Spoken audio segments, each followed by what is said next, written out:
Yeah, see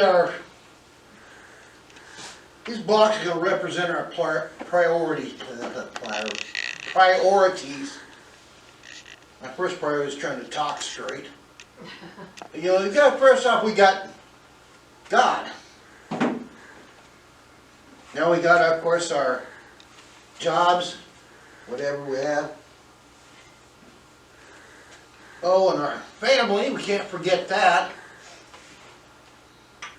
We'll say nice round family. You've been in my house lately. We're not talking dysfunctional. Oh. That's what they say Christmas was. Where all your dysfunctional family gets together, nobody calls the cops. Amen. You know, there's your family, and here's maybe your leisure time. Oh, here's Fortnite, or Call of Duty, whatever it is. That's pretty much, you want to have it, though. But wait a minute. Fortnite wants to be number one. He wants to be the top priority. So now we got this. No. Okay, now we got to get your leisure time in here, your family, and then, wow. Why does your life fall apart? Because we don't have God on board. You don't have God as your base. Let's put it this way. Are you going to build a house, all the framework first, then put the foundation in? Nope. It doesn't work. It's kind of like, I said, what people do, they'll tend to, we all have that item in our refrigerator, right? As long as they were put in there first, after dinner one night, and it kind of gets moved to the back. Then pretty much you go in there and look at, now you got this green fur ball. You got a green hairball in your hand. You're wondering what one was you put back there. A lot of times people do that with God. They'll just start out really good, and then he kind of gets moved back. As we get blessed, continue to move him back. Everybody does it. I've done it too. So, but let me get where's my clicker? There we go.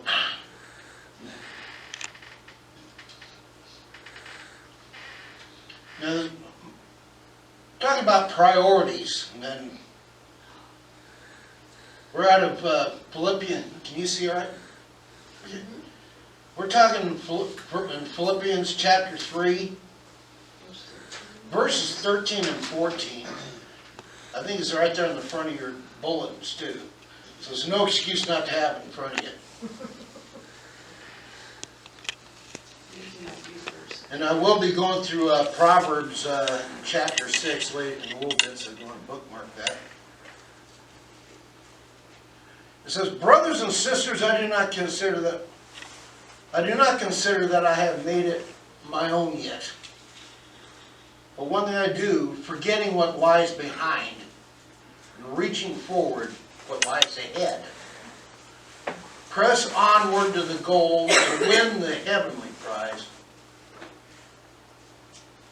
of the upward call from God in Christ Jesus." We're coming into a new year, and we're all going to be making New Year's resolutions, right? I like to always consider lying to ourselves, because I make a resolution, I think it lasts me a whole 2 weeks. My resolution is to never make resolutions Yeah. again. Amen. But we all make this. We're going to be making resolutions, and we got to, in order to make resolutions, we have to set priorities, don't we? Oh, yeah. We need to set priorities to make a resolution. If we have the wrong priorities, the resolution is not going to work. Some people, here's a good example of some kind of a, you can go and sit over there if you want to get back to your comfortable spot, right? I just needed so you can see the illustration.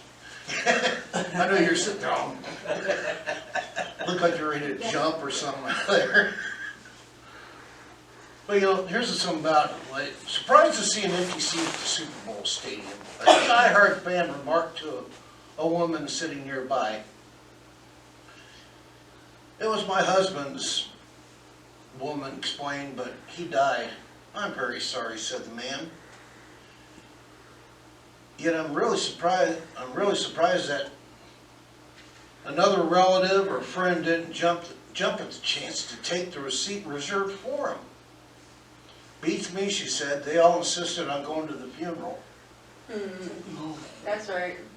So they have, you can see where the priorities kind of got a little skewed there, right? You know, some of us, you know, with the new year, some of us are going to resolve to lose weight, get more exercise. I might just be the fat, lazy one myself. I've always been. But I always try to resolve to get more exercise, and I think I'd last, like I said, for a couple of weeks, and I get so busy doing other things. Well, you A lot can of find people time. make resolutions for physical health. But there's some really thing a lot of people are neglecting is their spiritual health. With the new year approaching, Christian, we need to really evaluate our priorities, shouldn't we? Now there's priorities are going to come into, I have 4 things down. First off, what we have to. I mean, things we really need to do. Things that we want to do. This part I'm going to be kind of going through, so don't, you're looking at, enjoying us kind of looking. Or if I have time to. I'm the procrastinators, you know, I'm going to quit procrastinating, you just wait and see. Or if I'm comfortable with it. Some people, if I have time and I'm comfortable with it, a lot of times people combine those two with their Christian lives. If they have time to come to church, or I'm not comfortable with these people here, well, you may as well stay home, lock yourself in a bubble. The biggest excuse I hear people saying, there's too many hypocrites in church. Well, you better not go to the bank, you better not go to the grocery store, you better not go to the doctor's office, because you're going to be hypocrites everywhere you go. Lock yourself in a little room. Oh boy. I heard that before. Now, the typical lifespan of a person, they've estimated at 70 years. Here's a little interesting survey. They calculated a typical lifespan of 70 years. Here's how it's going to be spent, an estimate here. 23 years of that we're spending sleeping. That's 32.9% of the time. 16 years working.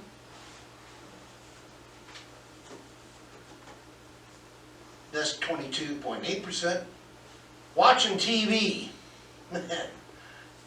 They spent a total of 8 years out of that 70 years watching TV.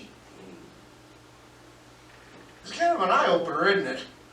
You see how much time spent out of a 70-year span.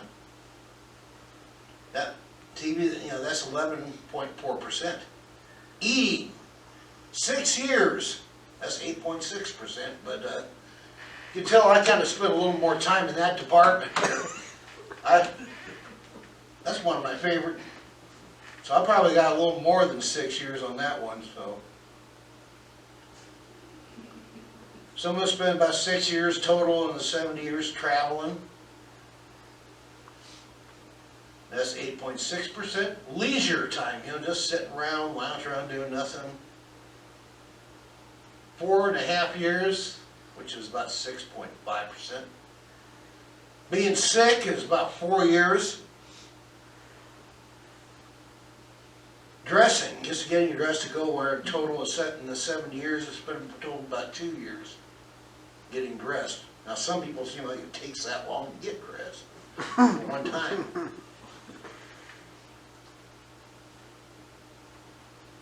Then for God. Anybody care to take a guess at how much, say, time is spent? How many years out of that 70 years is spent worshiping God? 0.5 years. That's 0.07%. A half a year is spent out of 70 years worshiping God. Isn't that kind of sad that we can, if you look at it, we can, all kinds of these places we can be worshiping God in. At work, while we're eating, there's some fellowship, and we have our community dinners, it's all fellowship, we're still worshiping God. I mean, we're not having a sermon or service or nothing while we're eating. So that really wouldn't sound very good, being my mouth full trying to preach. It would kind of be when we travel. When I was going to the apprenticeship school out on the railroad out in Topeka, Kansas, I still, in fact, the church, one of the church members came over to the hotel and came me right over to the church. So I was able to attend church. It's a little Baptist church out in Topeka. I can't remember the name of it now, but it was a nice little church. We really need to turn to God as our illnesses, don't we?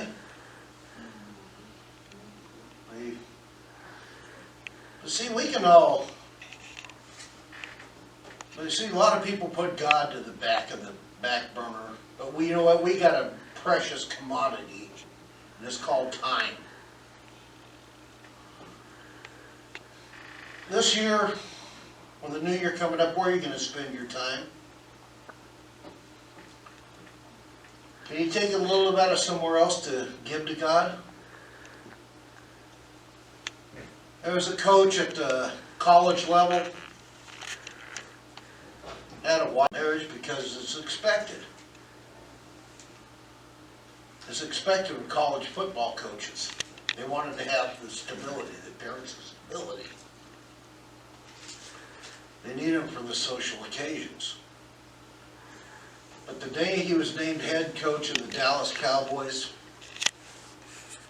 he set out to rid himself of the excess baggage, the wife and the kids.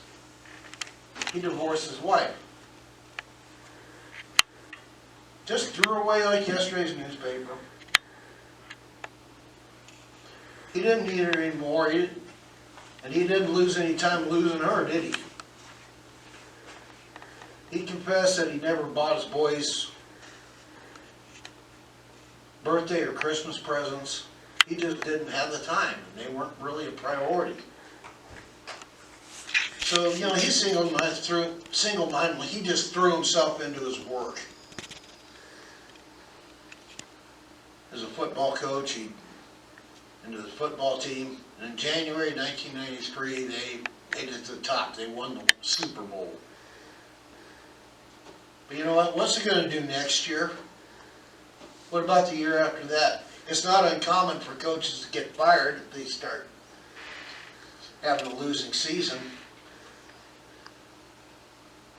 That can turn around and bite them real good. He made his career top priority. He didn't plan for really any hard times, did he? It's just like when you're going somewhere to the foolish, only take maybe enough gas money just to get them by. But what happens if things go wrong? We need to have that reserve. You know, it's kind of, my wife and I were kind of, I guess we consider we were kind of foolish when we were younger when we decided to go to Arkansas. We budgeted, I mean, Joanna's real good about budget. We didn't have credit cards, so we used cash, but she took all the cash, she put it in separate envelopes, figured out how much per day, then just carried over to the next day. I think that kind of got my mom a little nervous, because I think it was, I don't know if it was the next year or the year after that she handed us her credit card. She said, you keep this in case you have a breakdown or some sort of big mechanical repair. You know, we were taking just enough to go to Arkansas and get back on. But she didn't want us just to take enough to get over there with it. She wanted to make sure we didn't get stranded. She wanted to make sure we had a backup reserve in case something went wrong. I think we keep a credit card handy now just for that purpose. We have a couple credit cards, I don't use them unless we really need to. But you know what do we need? We need to have a reserve, don't we, of love? Don't we have to have a reserve of some patience? Long suffering? You know, we gotta have the endurance to put up with things. God's gonna put us in trials. We did this, so if we're tried by someone, so my wife says something wrong to me, I'm not flying off the handle and doing something crazy. We have, you know, the way of the foolish is, I'll do it someday. I'll do it when I have time. Or the best one is, nobody reminded me. So I said, no, I don't know when these, you know, I've had people, I mean, I can understand they'll lose a bulletin or something like that, but a lot of times we tell people, and it, you know, it can be a little aggravating at times, but you know, we try to remind people. I usually try to make visits every Saturday to remind, but until it gets to be second nature. But now, if you turn your Bibles into the book of Proverbs, that's Old Testament. We're going to go to old school here. We're going to learn lessons from the ant, not the uncle. The ant. Yeah. Uncles are not very good at making good lessons. Amen. It's Their like, name starts with it's an like R. dead ant, dead ant. Step on it. But once everybody gets to their thing, now I'm going to be reading this. This is going to actually be out of the Message Bible because I like the way they worded it, and it's all this. It says the same, pretty much the same thing. It says, "You lazy fool, look at an ant, watch it closely. Let it teach you a thing or two. Nobody has to tell it what to do. All summer it stores up food. At harvest it stockpiles provisions. So how long are you going to laze around doing nothing? How long before you get out of bed? A nap here, a nap there, day off here, day off there. Sit back, take it easy. Do you know what comes next? Just this, you can look forward to a dirt poor life, poverty, and permanent. A dirt poor life and poverty is your permanent house guest. They always say you reap what you sow. If you get lazy,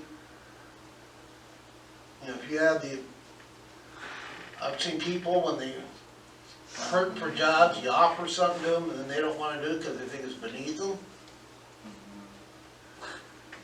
Isn't that kind of a thing? What do we learn from these verses? Well, first off, in verse 6, it's an example. The ants set a good example for us, don't they? Aren't they setting a good example? You know, to follow the ant. They're storing up their stuff. They're not. It's wintertime right now. It's cold. Where are they at? Where are those ants at? They're underneath the house, underneath the. They got their margarita in one hand. They got the Bermuda shorts on. Hey, you know, they're not gonna. We could put steak. You know, we could put a steak and shrimp out there. They're not gonna bother. They're under there. They're out of the cold. They stored up for the wintertime. Let's look about enterprise. You know, they're pretty enterprising, aren't they? They work. They're smart. They stored up food. They start picking up all this food around this, sticking it all the way down that end. And I don't know if anybody had an ant farm when they were little. You get to see them watching digging their tunnels down there.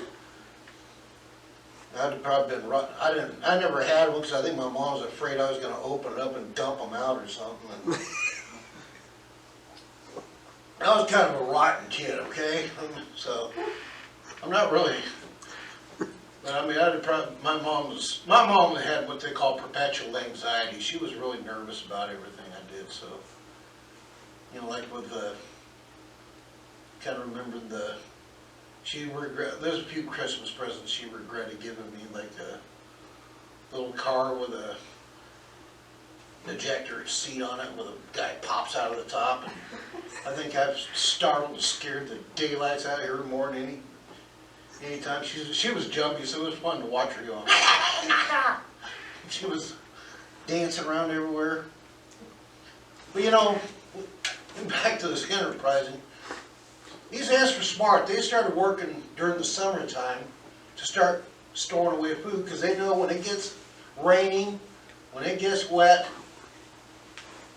food source isn't going to be out there, is it? They harvested. They stored. Kind of like what Joseph in Egypt, when you think about that, they stored up all that food. They had this reserve, so people weren't starving.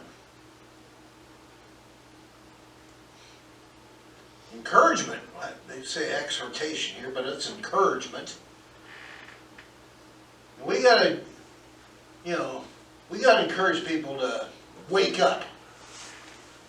You know, I can encourage, try to wake somebody up gently. Come on, come on, come on.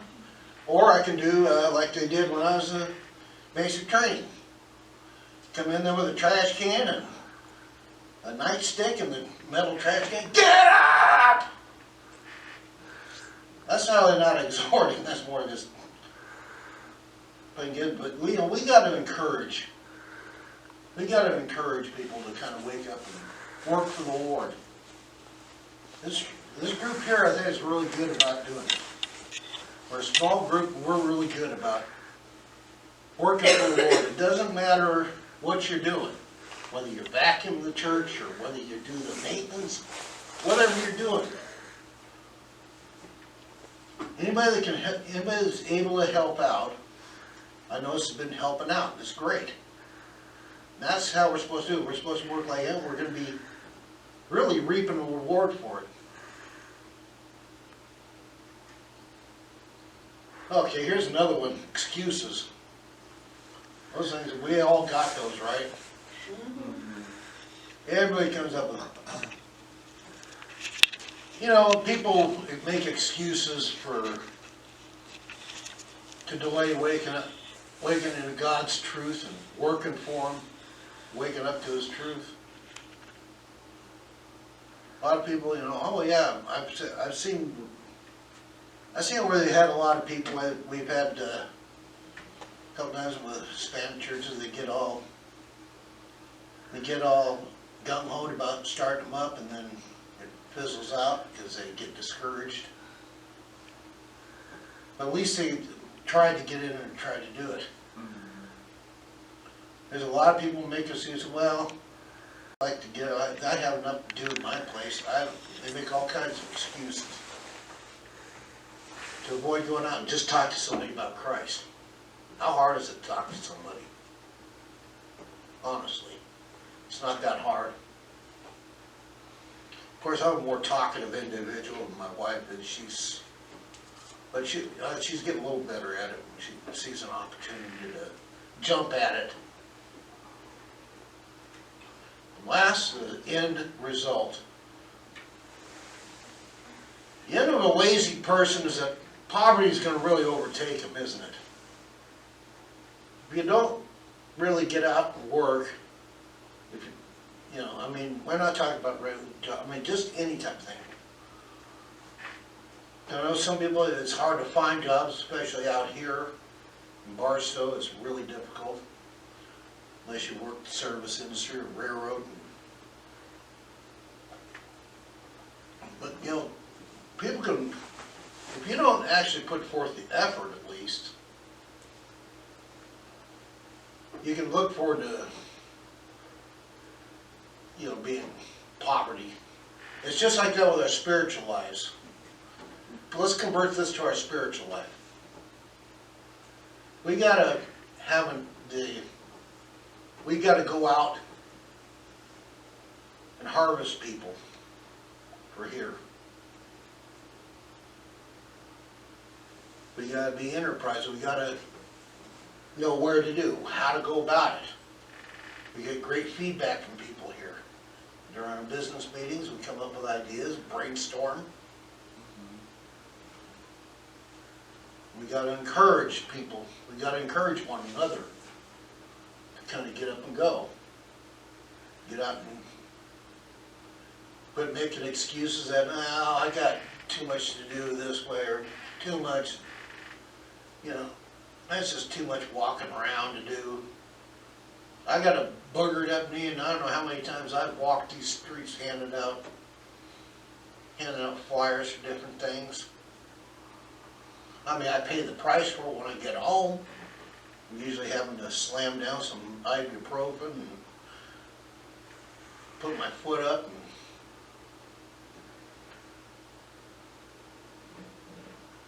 And then the end result, if we don't do what God's wanting us to do for the church, this church dies. Being part of especially being a pastor, I get stuck with some pretty uncomfortable jobs here. Having to talk with people about different things, and some pretty uncomfortable subjects too. And it's something that obviously I must have some sort of knack for, because I'm still here doing this. So, It's to get But- a real knack. we have but what are we gonna do? We gotta put Christ the center in that thing to make that work like the ants do, don't we? We have to follow Christ. And in the Berlin Art Gallery is a painting by a German painter, Adolf Menzel. Only partially finished. Intended to show Frederick the Great speaking with some of his generals. Menzel painted generals in the background, but left the king until last. And put outline of Frederick in charcoal, but of course he died before finishing it. You know what? Many of us Christians, we come to the end of our lives,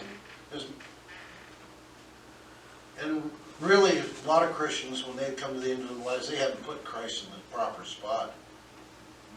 They kind of up to here, or back shelf, or not put him center right in front of him.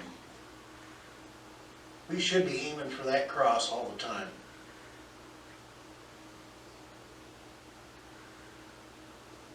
And we have, but you know what? That's all because of priorities. Simple word, priorities. But only you can set your own priorities, okay? I can't do them. I can pray with you, I can help encourage you with your priorities, but I cannot set them. I can't do it for you. I can't do the things for you. We gotta set, that decision is up to you. Do you want are you gonna set Christ as your priority? Or are you gonna, or is he gonna be stuck somewhere in the background? Is Christ center stage? Where is he in your life today?